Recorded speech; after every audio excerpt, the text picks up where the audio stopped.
কি দাও মূলাটা দেই খবর দাও মূলা কি লিখে দাও আমাকে এলাকায় আমাকে পাশের বাড়ি এই মূলা খাওয়ালে তালাক হয়ে গেছে মানুষে খায়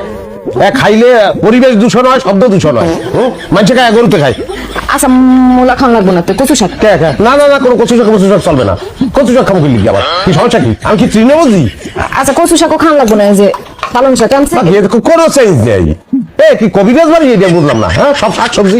কোনো আমিষের ব্যবস্থা নাই হ্যাঁ মাছ টাছ কোনো কিছু ব্যবস্থা করে না খালি কইতেছে এটা খাও ওটা খাও এটা খাও হ্যাঁ এই দিলে এই সমস্ত জিনিসপত্র খাইলে তাহলে কি আমার শরীরে বল হইবে জামাই বাবাজি আজকের মতো খাও আমি তো ভাবছি যে এইসব খাইলে তোমার শক্তি হইব এই লাগা এই আয়োজনগুলো আমি করছি আপনি আউগারি ভাবেন ঠিক লিখি আমার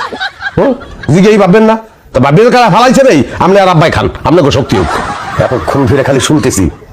কইতেছি না ভাব খানা নবাব আইছে বাংলার নবাব এতই যদি নবাবি নিজে বাজার করে আনলেই তো পারবো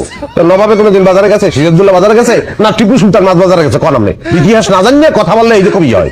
এটা তুলনা দিলে কাশেম কোথায় আর কোথায় নবাব সিরাজউদ্দৌলা হয় কাশেমই গেবেন নবাব সিরাজদুল্লাহ কইতে দরকার নিজের কথা নিজেই তো পেছে পড়বে এরপর আমি তো একটা জামাই কি ব্যবস্থাটা কি বললাম না যাই দেখেন কি হ্যাঁ পানির মধ্যে ভুলে ডাল দিয়ে হেলাইছে এই যে কোনো খাওয়া নাই শিশু মাছ আনছেন বাজার তো এই খাইলে মাছের উপর অত্যাচার করা হয় কাকিমা যাতো এত কথা না পেঁচাইয়া একটা ডিম বাইজে নিয়ে আয় তবুও মুখটা বন্ধ কর কথা থামা সেই তো আন্ডার কথা কইয়া ঠান্ডা মেজাজটারে গরম করিয়ে দিচ্ছে আন্ডা কেন আন্ডা তোমার একটা লিস্ট করিয়ে দিচ্ছি আমি